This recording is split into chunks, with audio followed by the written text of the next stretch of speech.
This is Kieran. Kieran loves cars. Or he hates them. We're not sure yet. How do you change driving habits in a city that runs on cars? Part of the answer, Kieran thinks, is car sharing. That's why he started the car sharing network, Pogo. Which leads to the question, are people willing to change how they get around? We sat down with Kieran to discuss the future of how people move and how to instill change in a city that was built around a car, but is full of people who might not want or be able to own one. Here on Renewable.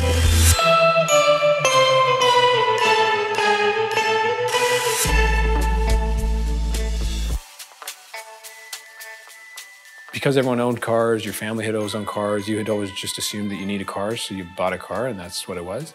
And it was sort of a realization once the option was available that, hey, it would be better if I didn't own a car. I would actually prefer that.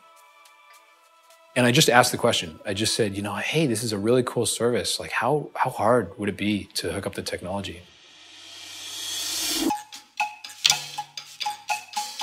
Being naive, we sort of like, it seems pretty easy. Like, just, hook it up to the locks. What can I do this? So we just kind of stumbled into it. We literally bought 2 cars. We did the research online. We got some hardware. We installed it. We were able to open and close the car from our phone. And it was just sort of like, all right, let's do this. So we bought 10 cars. We threw them out. And then once we were into it, we were into it. So we started going. So we went from 10 cars to 20 cars to 40 cars, now to 80 cars today. So my name is Kieran Ryan, and I am one of the co-founders of Pogo Carshare. So the idea, if I may, is that as city dwellers shift towards rapid transit, cycling, and ride sharing, there are people who could get rid of one or both of their cars, were it not for the fact that you still need a car sometimes. So what if a person had access to a car without the economic and environmental cost of owning one? In Edmonton, definitely it has been built around the car. So Edmonton is a relatively new city. A lot of its development has happened post-1950. And that's post-1950 is the age of the car. So we've built our living around cars, and that's suburbia, strip malls, everything like that. And the challenge is it's really hard to live without access to a car.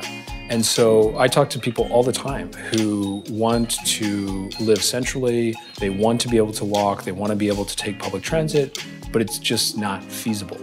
And so a lot of what we're providing is we're actually just making that choice feasible. So we're allowing people to do something that they already wanted to do, which is not own a car or own less cars in their household. And we're making that a feasible choice for them.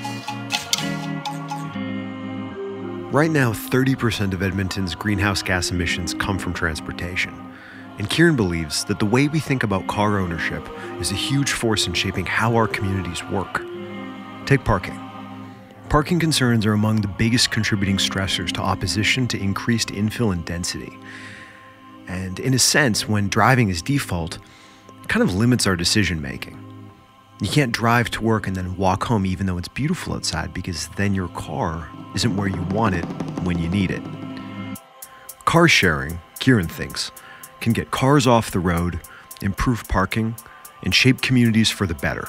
And the research shows that one car share vehicle that's being used in a city replaces 10 to 15 vehicles just based on that change in behavior that people exhibit when they go from owning a car to using a car share. Picture a neighborhood. You've got hundreds of houses full of hundreds of people, and everyone needs to own a car, sometimes 2. And they often need to park those cars on the street because they think of their car as the only way they have to get around. Now, let's imagine that some of those people decide to join a car share. Not everybody needs to. Maybe over time, 20% say, I don't need to own this car, and those people sell their car or don't buy a car.